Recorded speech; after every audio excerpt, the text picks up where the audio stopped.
Hi, I'm Derek Jensen. This is Resistance Radio on the Progressive Radio Network. My guest today is Sam Mace. She's the Inland Northwest Director for Save Our Wild Salmon, a coalition of conservation organizations, sport and commercial fishing businesses, and clean energy advocates working to restore wild salmon and steelhead to the Columbia and Snake Rivers. She works to build support for restoring the lower Snake River by removing 4 outdated dams on the lower Snake River that are preventing recovery of fisheries in Idaho, Oregon, and Washington. She lives in Spokane, Washington. So first, thank you for your work in the world, and second, thank you for being on the program. Looking forward to it. Thank you. So can you talk about the salmon in the lower Snake and, well, in the Snake River and also in the Columbia? Talk about how they used to be and how they are now.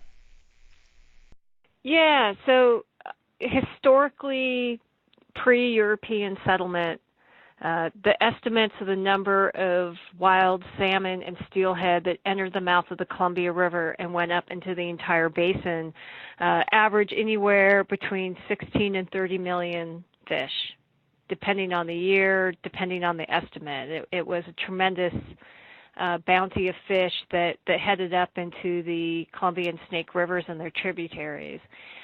And when we look at the Snake River, again, these are estimates, but, it was probably 5 or 6 million fish that went up into the Snake River historically.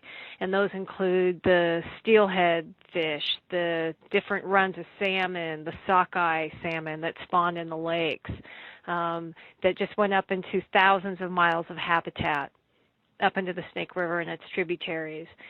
And today, for a variety of reasons, we have maybe less than 2% of the wild fish returning.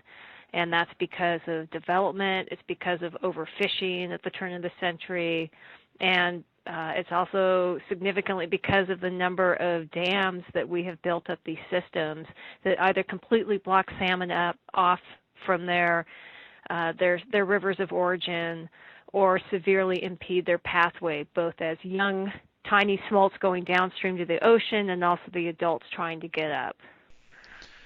So when we talk about so I live on the coast now, on the coast of California, and I think the salmon here, although they're getting hammered too, the salmon here have it easy because they have to swim upstream a mile, 2 miles. Yeah.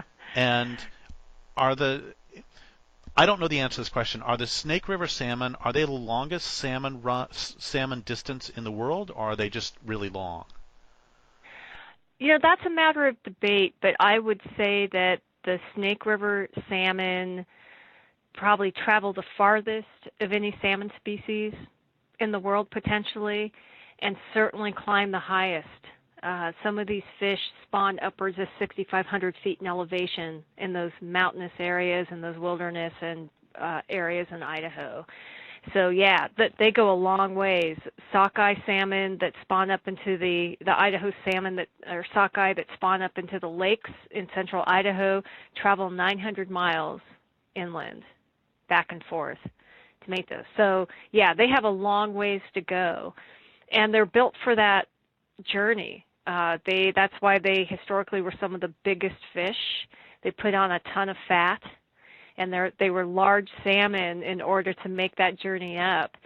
And they're one reason so they're very resilient fish, but unfortunately we've built these series of large dams up the system on the lower Columbia, on the lower Snake, and then farther up the system that make it either impossible for them to get to their historic spawning grounds or very difficult.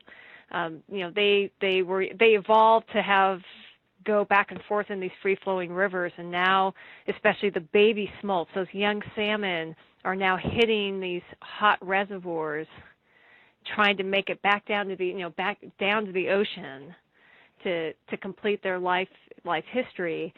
And instead of just riding the snow melt down tail first, they actually have to swim through these hot reservoirs that cause stress. It causes them more disease, and they're sort of sitting ducks for a lot of predator fish that gobble them up. So the mortality rate we're seeing on our fisheries right now is to the point where it's inching them to extinction every year. So I want to talk a lot more about dams in a couple minutes, but I have a couple more sort of semi-random questions. The first one is when you say there were big fish, how big are we talking? 100 pounds.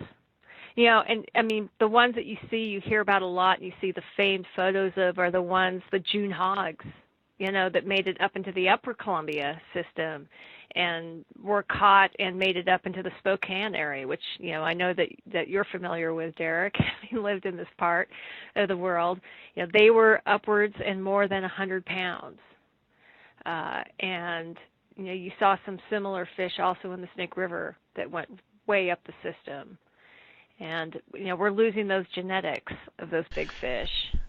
And when the salmon go, I mean, so the life cycle of a salmon is that the baby salmon stay at home. How long do they stay up before they go to the ocean? And then how long do they stay in the ocean? And then they go up and then they die, correct? Yes, and it really depends on the run of salmon and the type of salmon we're talking about. But yeah, they'll hatch out in their natal streams. Some salmon, spring, summer Chinook, spawn up in the tributaries. Some spawn, called fall Chinook, spawn in the big main stems of the rivers, like the main stem of the Snake River and the Columbia. Others, sockeye, go up into lakes. And so all these different fish sort of have their own life history and their own niche that they're sort of filling in the broader system. And so it can depends on it depends on the species on the run, whether it's months or it's a year, etc., before the young smolts decide to head on downstream to the ocean. When they get to the ocean, again, depending on the run, they can spend 2 to 5 years out in the ocean before returning back. And then they head back up the river system and try to make it back to their home river to lay their eggs and spawn in the same river that they were born in. When we talk about salmon, and then we talk about steelhead. Now, steelhead are a little different. They are an anadromous fish, but they're technically a trout. They're technically a seagoing trout. And they have a life history much like salmon. However, the one difference with steelhead is that they can spawn more than once. Not all of them do, but they can. And they are, pretty resilient fish. So they go up and they spawn, and then they die on a free flowing. Oh, I thought you said the steelhead can spawn more than once. So the steelhead would float back steelhead down. Can.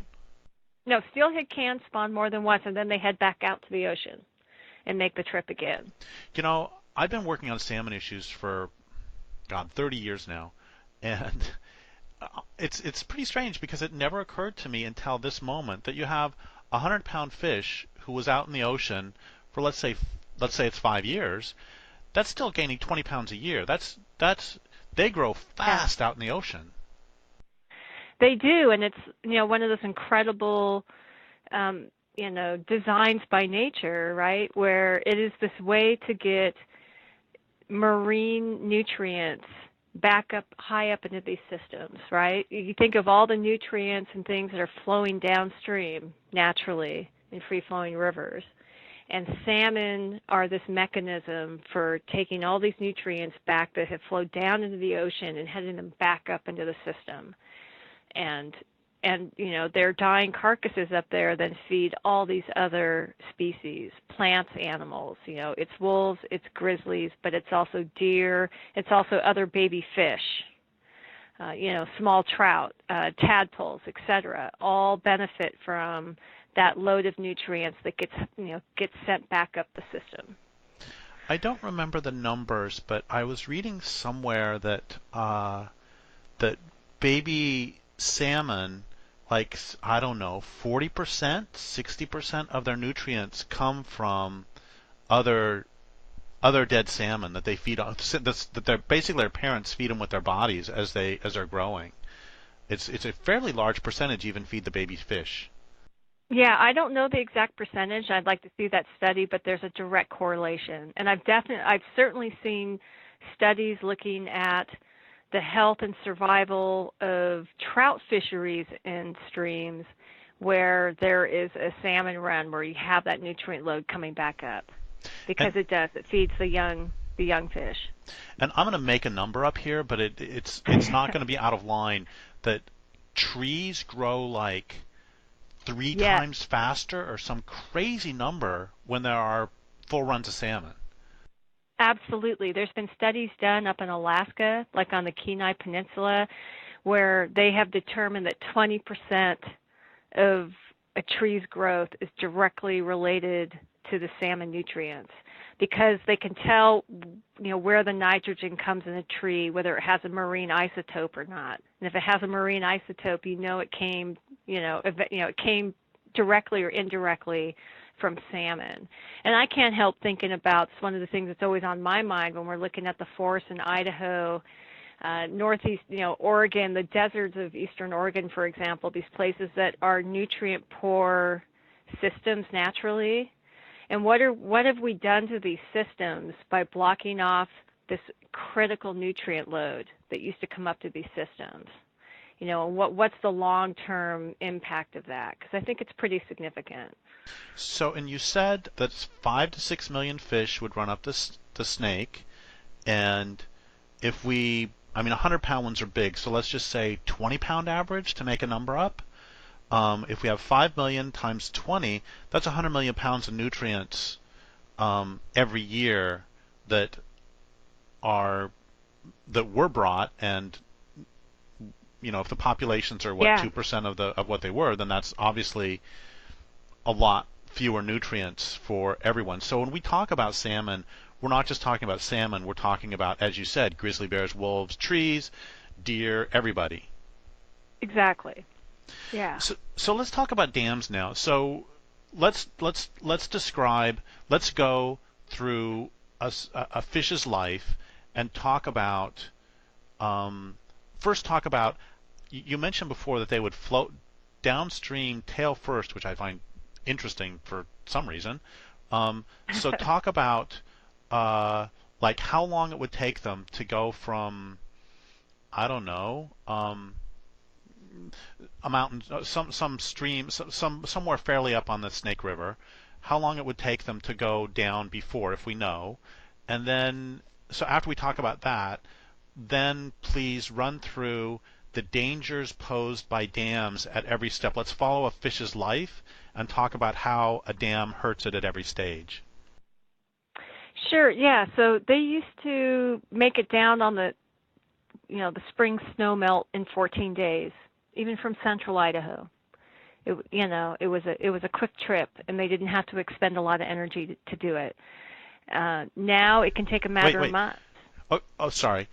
So, and are they genetically programmed to switch from freshwater to saltwater fish at a certain age, or at or under certain external conditions? That's a good question. That's I think a complicated question. I would think that my assumption is that it is kind of both, right? There's a certain time mechanism in which their bodies start wanting to make that shift from a freshwater fish to a saltwater. But it's also then the conditions. And historically, they'd come on down, but then they could hang out in the estuaries, right? They had the ability to give their systems a chance to acclimate. What we have now happening with the young smolts is you either keep them in the system and let them go downstream and maneuver all these reservoirs. I've certainly heard from scientists and others that one of the problems of mortality can be maybe their bodies start wanting to shift to a saltwater before they're actually fully into a saltwater environment. The other piece that you have happen is, the answer by the federal agencies to get these young smolts around the dams has been barging the fish, sucking up the fish and the young smolts onto these large barges, and sometimes trucks, and sending them down the freeway, but putting them on these barges and then barging them down the river system and dumping them out below Bonneville. And it's a program that has created and maintained a lot of government jobs, but it has not brought the salmon back. And what the scientists talk about, the problems with that system, is something they say we have delayed mortality from those fish. And, they may dump them off the barge and they may all be wriggling, but then we're not getting the returns and those fish are disappearing. And there's a bunch of different theories and ideas on that. One is that it confuses their homing mechanisms in terms of when you put them on a barge and shoot them down there, they're not able as adults to find their way back up. But then there's also some thought that it sends the fish then too quickly down the river, and their bodies are not having the time to kind of adjust and prepare for when they hit the estuary and then the ocean. So thank you. So I interrupted you. So we have a baby fish, and the first problem is that this baby fish does not have the stream is not as healthy as it would be if there had been 100 million pounds of nutrients dumped into the region. So we have a baby fish in an area that's not as nutrient rich as it should have been, but it survives that, and then it starts the journey. So tell me how dams hurt all the way down.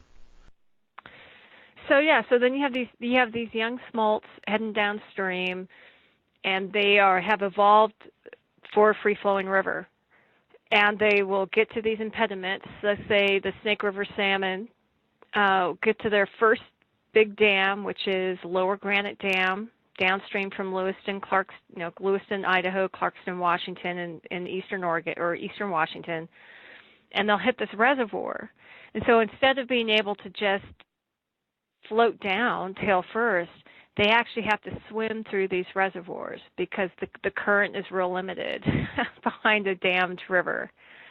And so they have to spend a ton of time in this reservoir, and it causes them stress. The temperatures of the water are much higher, and salmon need cold water. You start getting mortality for salmon when you have temperatures going above 68 degrees for sustained times. So they're dealing with this impounded hot water. And then they have another dam to go through, and they have another dam to go through, and they have another dam, and they have to make they have to go through 8 reservoirs to get downstream. And the Snake River reservoirs are particularly lethal because southeast Washington State is lower, it's high, it's desert. It's hot and it's desert come spring or summer. And so the water in the reservoirs really heats up. And then when it's heating up and they're starting to feel stressed, they get more diseases. And they're also sitting ducks for a lot of predator fish that really do well in a reservoir environment. I mean, one is the northern pike minnow that isn't a natural native fish, but not in the numbers it would be because it really loves warmer water. And so they're gobbling up the salmon. So you just have predator after predator, all these hot temperatures. And so that by the time they make it through the system, you have, maybe 40% survival of these smolt. I know that I've read about when they actually pass the dam too, that they can have tremendous mortality from passing over spillways or going through turbines. Is that true? They can. I would say that's one of the confusing parts, and it's a issue that the federal agencies really try to pull the wool over the public's eye. They've actually done quite a bit to improve survival at the dam itself. They have these collectors that collect the fish and direct them to the right place. They've done all these these improvements that, at times we won't argue that, when you look just at the dam, when you have a smolt wriggling on one side of the dam, you can get 97% survival, if you then measure all the salmon that are on the other end of the dam, other side of the dam. But what they're ignoring is all the mortality that's happening in between the dams and those hot reservoirs. That is the huge killer for the salmon, the smolts at this point. And there's no fix for that. And there has been this debate over spilling more water at the dams to aid salmon. And that's a measure that our coalition absolutely supports. If you spill more water at the dams, it creates more river-like conditions, and it's far better for fish on this barge and trucking them down the river. There are some folks, weirdly, I do not understand why, on the environmental cause side, that have been arguing that this is terrible for the fish. And it's true, you will have more fish, some more smolts get what's called the bends, because when you spill water at the dam, you end up with a bunch more nitrogen into the water, and that can kill salmon. But when you look at the survival rates, when you spill versus barging them or just having them go down the river, there's a higher survival when you spill that water. Okay, so the fish, are there other, okay, so we've got warm water, we've got they have to swim as opposed to floating. We've got more predators. Are there other problems on the way down? Apart from, of course, pollution and blah, blah, blah, but we're leaving those aside for a minute. All that other stuff. Well, I think another one that, I don't think we need to dive deeply into right now, but, we've also, to make up for all the loss of wild salmon, we have now the federal agencies and state agencies and the tribes too, have really relied on hatchery fish, and are pumping more hatchery fish into the system. And I think, now you have these wild salmon that are being surrounded and having to compete for food and getting diseases at times from all these hatchery fish are now into the system as well. And I think, there's some things being done to manage those issues better, but that's also a factor for sure. And then there's all the, anyway. So let's, okay, before we talk about the problems on the way upriver, and then after that we'll talk about removing the dams and other things. But before then, can you spend 3 or 4 minutes talking about what's wrong with hatchery fish? Because it's more that's putting more fish in the river, and that's having more nutrients come up. Isn't that good? And I want to contrast that just with a quick bumper sticker, which I don't know if they're still around, but I remember seeing bumper stickers all the time in Spokane that was wild sex for wild salmon.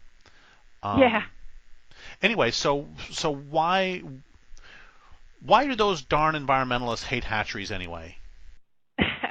Well, and I want to say up front that my coalition do not take a big position on the hatchery issue because of the diverse nature of the coalition we are. We are the commercials and the sport and conservation groups working on the hydro system, which at this point is taking 80%. However, even our coalition members that right now rely on hatchery fish for their livelihoods very much recognize the value and importance of making sure that we maintain those wild runs. That it's irreplaceable genetics, and these are fish that you're not having to spend hundreds of millions of dollars or whatever it is, I don't know, on hatcheries, right, to produce. And that it's those, personally, I really feel it's those genetics, those wild genetics that we have to maintain if we want salmon to survive in a warming world.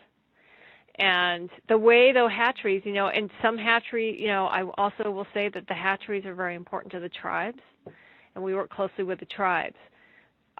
But I think that there is agreement that hatcheries have done a number on some of the wild stocks, and particularly poorly run hatcheries. And the ways that hatchery fish can impact wild fish is by mixing genetically.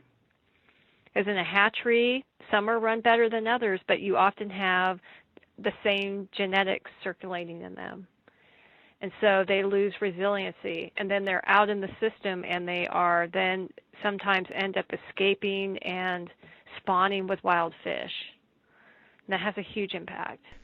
I wrote a book on zoos maybe 17, 18 years ago, and doing the research on it, one of the things that has always struck me, and I didn't know this before I wrote the book, is that even when you have captive breeding programs, which in some cases I agree with, within only a couple, 3 generations of captive bred creatures, you can start having some significant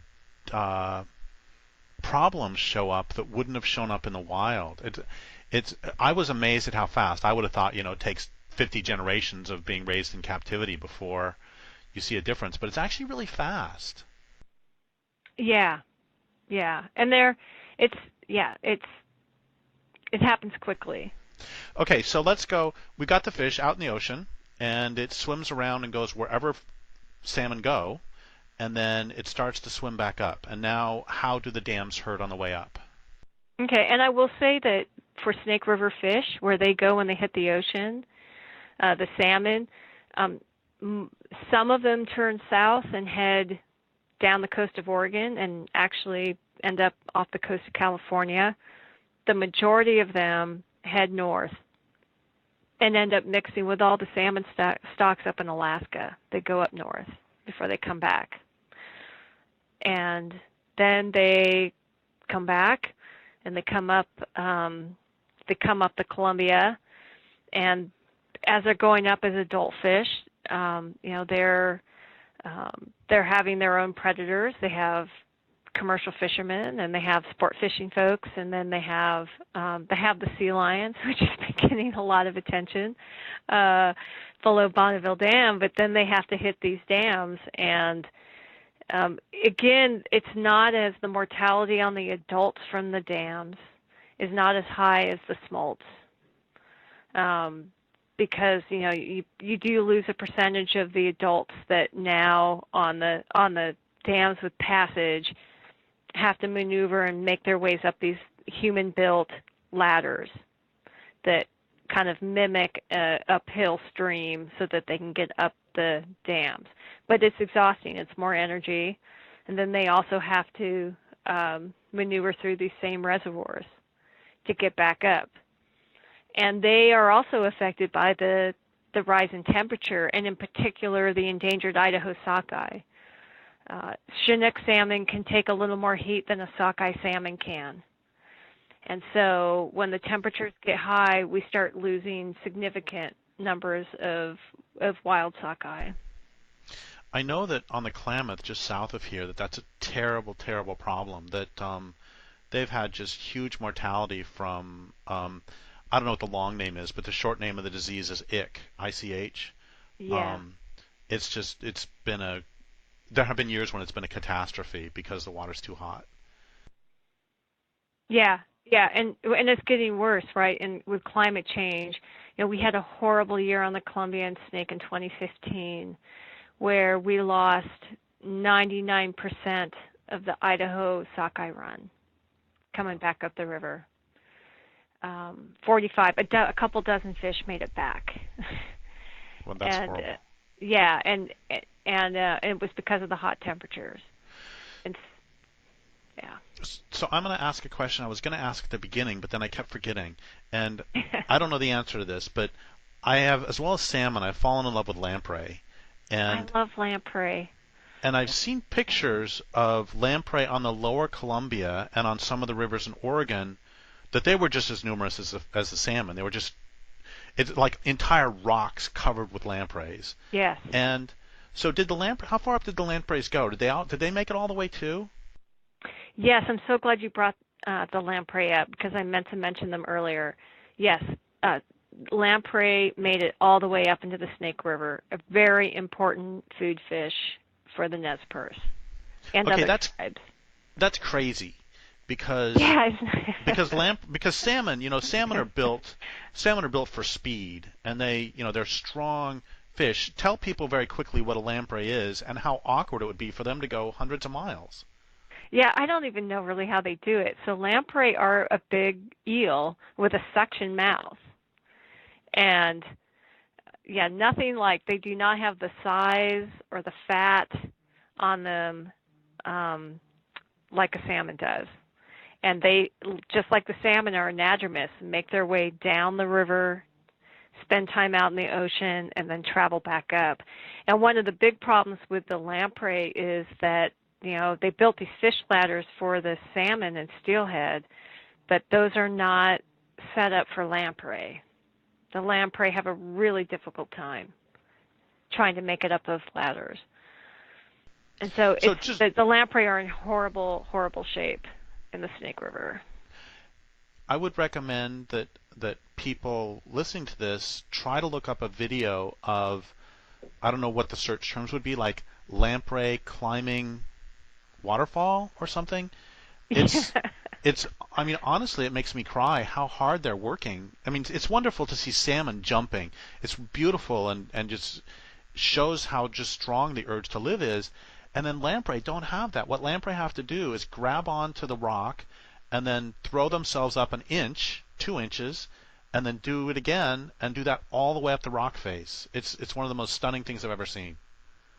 Yeah. I would encourage people to look at that. So let's talk about what your coalition wants to have happen with the four lower dams. And we're about 30 minutes, and we have about 15 to 18 minutes left. And okay. I want to leave some time also to talk about what the heck do the snakes on the dams on the lower Snake have to do with orcas? I do want to leave some time for that. Do you want to talk about that first? Absolutely. Or do you want to talk about dams first? I mean, what you want to do with the dams first? Well, yeah, let's talk a minute about the orca, because I don't want that to get short shrift. For years we've worked with the orca advocates in the Puget Sound, because our orca whales in the Puget Sound, unlike other pods and other communities of orcas around the world that eat sea lions and seals and other critters, our orcas in the Puget Sound and the Salish Sea primarily eat only Chinook salmon. That is their food source. And it's their culture, and it's their community, and it's what they eat. And we have seen the orcas, have declined for a number of reasons, including the horrific capturing of them by SeaWorld in the 70s. But since then, we are, particularly in the last 2 decades, we've really seen some steep declines in the numbers of our orca whales due to the fact that there is not enough salmon for them to eat. And so when they don't have enough salmon to eat, of course, in the worst case, they can be starving, which they are now. But it also really elevates all the other stressors that those poor whales have today. When they're more stressed when they don't have enough food. So dealing with boat traffic, dealing with loud noises, dealing with all those other stressors, they're less able to do that. And particularly the most heartbreaking way that a lack of salmon is affecting these orcas is that when an orca mother gives birth to a calf, she needs to feed and breastfeed that orca just like a human mother does. And if she doesn't have enough food in her system, just natural salmon that she's eating, she's having to rely on her fat reserves. And because of all the toxics in the Puget Sound, her fat reserves are full of PCBs and toxins and other awful things. And so she ends up giving this chemical load to her calf that they've also connected with a lot of the calf deaths that they're seeing. And so what we've seen in the last few years is a whole number of whales die. We're down to 74 whales, which is the lowest number of orca whales that we've had since the 70s when SeaWorld came and captured a bunch of them. And we're not seeing them being able to reproduce and survive and bring their calves to fruition. And so many of us around the world watched Tahlequah, I always say her name wrong, but the mother orca who carried her dead calf on her nose for 17 days trying to send us a message that we need to start doing something for these whales. And so the Columbia Snake River salmon, even though it seems like, oh, that's far away from Puget Sound, those orcas every spring come down. They swim down from Puget Sound and come to the mouth of the Columbia to feed. And they come down and feed at a time that's pretty critical for them because they haven't had a lot of salmon available to them during the winter months, not like they do in spring and summer. And so it's absolutely important time for them to be getting a big amount of salmon to eat and sustain themselves, and they're not getting them now. So we have been partnering with and working even more closely with the orca advocates and the whale scientists to push for removal of the lower Snake River dams to get a big dose of salmon back into the system and back into these whales' diets, because they're at the level of extinction. If we don't do something that's very bold and drastic for those whales, we're going to lose them. So I want to we talked about the number of salmon that would run up the Columbia, and I mean numbers are nice and interesting, but what made me think of this is you have the orcas coming down, and I'm trying to think what it would have been like, how easy it would have been for the orcas 300 years ago. And so I've seen some pictures. Like a guy sent me a picture from Alaska. They sent me the picture 15 years ago, and they didn't send any note with it. And at first I'm looking at it, and it's like, why'd they send me a picture of a river with a brown a river with a brown bottom? It doesn't make any sense. And I look more closely, and I see that at the edge of the river, it's actually yellow. And then I look more closely, and I see the reason it's yellow at the edge is because that's sand. And then the reason it's sort of brownish grayish in the middle is because the entire river is filled with salmon. Yeah. And I remember reading about there was a run of salmon up the Fraser River back in 1933 or something, that basically the salmon had to form a queue outside the river, and it was a plume that was, I don't know, I'm making up the numbers, but it was like 12 miles wide and 32 miles long or something. It was just, this is what you had. That's what 100 million fish looks like, or however many fish, 60 million fish, however many fish it was. And so I'm just sort of picturing the orcas coming down and swimming into this sort of river of fish, and they can just snap, snap, snap, and they've got lunch. And when there are fewer fish, then they have to. Not only are there fewer fish for them to eat, but they also have to work a lot harder to get them. I just, the pictures I've seen of the salmon runs, it's like when people talk about the passenger pigeons darkening the sky for days at a time in the eastern United States. It's just the pictures I've seen and the accounts I've seen. The Klamath River just south of here in the 1930s, the Klamath is pretty big. It's the second biggest river on the west coast of the United States after the Columbia. And the entire river was described as, quote, black and roiling with fish. And, I don't think we have any clue. Just, anyway, that's just, You can say anything you want about that, or we'll go on to dams, whatever you want. No, it's true. And the orcas, they're just, I'm not lucky enough to live near the orcas and know them as personalities and as individuals, like some of the people that I work with on this issue. But they tell me how much the orcas used to play and just have fun out there, and now they're subdued, right? You have these creatures that are now having to spend most of their energy and their waking hours looking for food. And it's an incredible stressor. So we have about 7 minutes left. And so let's transition now to what is Save Our Wild Salmon's position on how much your organization loves the dams on this lower Snake. We do not love those dams, and we've been working since the 90s to get them out. And it's been a tough uphill battle. Sometimes it's a lot easier, although it's hard work often, to stop things, stop a timber sale, stop a pipeline, stop an LNG terminal, right? Those are hard, difficult things.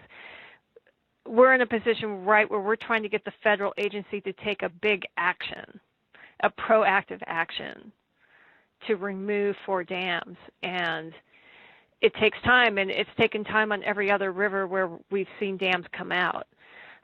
So I actually I am today most hopeful I've maybe ever been that we're going to get those 4 dams out. And the reason is, there's a lot of reasons for it. In addition to the huge impact that they're having on salmon, the huge connection now and recognition of their impact on orcas has completely changed the politics on this issue. Governor Inslee can no longer ignore the Snake River Dam issue because he's hearing from so many people in Washington State, so many of his constituents. The other piece that is really changing the debate over here where I live in eastern Washington is that the benefits that we've historically received from those dams have been in steep decline. They've never been flood control dams. They were built primarily to make Lewiston, Idaho a seaport so that barges could navigate down the Snake River to the Columbia and then to the ports on the West Coast to ship wheat, timber, other goods. What we've seen over the last 20 years is, for a variety of reasons, that farmers and shippers have been going back to rail and going back to other means of getting their goods to market, and the barging on the Snake River has declined 70%. So the argument for keeping them, that there's some sort of linchpin to our economy over here, is just getting harder and harder to say with a straight face. In terms of energy, that was sort of their secondary purpose. We've also seen the relevancy of those dams on that level decline as well. Today we have, with the rise in renewables like solar, wind, better energy efficiency, etc., that energy is not worth what it was, and we have even more opportunities to replace it. And so that whole argument for keeping the dams has really declined. You can even do just very conservative studies on looking at what replacing that energy would cost, like using the utility's own numbers, and it comes up at the worst case scenario $1 a month on a utility bill. We can afford to do this. So I think that people over here are starting to realize, oh wow, these dams aren't really giving us the benefits, and they're sure costing us a lot when it comes to terms, it comes to our tribes, to our salmon, to our recreation businesses, etc. And the other thing I'm really excited about also, the work I'm doing over here, is looking at the value and benefits for removing those dams beyond just the salmon, right?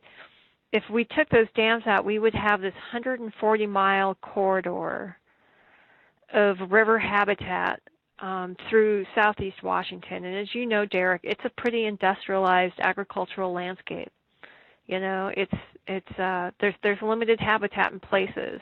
Here we could have this like river corridor with 14,000 acres of land no longer underwater down here in southeast Washington, and so it would benefit not just salmon, not just steelhead, but all kinds of birds and wildlife and native plants that we could have back into that corridor. And it would connect, the foothills in the northern Rockies up near Lewiston, all the way down to Tri-Cities, not far from the Cascades. And I think the more we can do to create those kinds of big connections between mountain systems before ecosystems as we face climate change, the better off we're going to be, not just for salmon, but for all these other critters and for people too. And let's spend like 1 minute talking about how fast rivers recover when dams are removed, whether it's the Elwha or whether it's dams in Maine. That my understanding is that it was a matter of weeks when on the east it'd be shad or seagoing bass or some other creature. It takes even on human terms, it takes almost no time at all for the fish to start coming back. Absolutely. In every dam removal, major river restoration that's happened, the fish have come back far more quickly than the scientists even predicted, within weeks. They've also been just impressed at how the river really repairs itself in terms of its riparian area. And so I think we would see benefits on the Snake in terms of salmon within a couple of years. We probably have a few more challenges in terms of rehab and rehabbing the banks just because of noxious weeds and things like that, but it's entirely doable. I think it would happen far more quickly than anyone allows himself to believe. So if somebody wants to get involved, tell us a little bit more about, we've got like 2 minutes left, tell us about your organization and how people can help Save Our Wild Salmon or help the salmon in general. Yeah, there's lots of ways to get involved depending on where you live. You can certainly go easy things, go to our website, sign up for our alerts so you know what's happening. And your website is? wildsalmon.org. And people can reach out to me directly, Sam, S-A-M, at wildsalmon.org if they want some more pointers. But you can sign up and you can, see the alerts and see how you can engage. If you live in the Northwest, like Oregon, Washington, we really need calls into the governors and the senators and electeds urging them to support dam removal and take action. And state senators or national senators? National senators. Okay, sorry, go ahead. Yeah. And also right now in Washington State, if you're in Washington State, contact your local legislators also in the Washington legislature. There's a bunch of proposals moving forward right now coming from the governor's office to support to study and bring people together to look at dam removal and also other measures to help the orca that are relating to salmon recovery. So there's a lot happening on that front. If you have a local, Sierra Club chapter, there's a bunch of other organizations, and you can look at a list on our website also of all our coalition members. If you have a local group to get involved with, that's great. Lots of different people are working on it. Also, I really encourage people to spread the word and help educate friends and neighbors. If there's a local organization or you want to bring a presentation to your community, reach out to us. We'll find someone to come down and do that or give you guys the slideshow and the prep notes so that you can do your own presentations. There's also an incredible film coming out in a couple months called Dam to Extinction, which is all about the orcas and the connection to the Snake River. And you can get more information on that at damtoextinction.com. And so keep an eye out for screenings of that film, either in your community or when it starts, when it's released in a couple months, you can schedule your own screening in your own town. Well, thank you so much for all of this, and I would like to thank listeners for listening. My guest today has been Sam Mace. This is Derek Jensen for Resistance Radio on the Progressive Radio Network.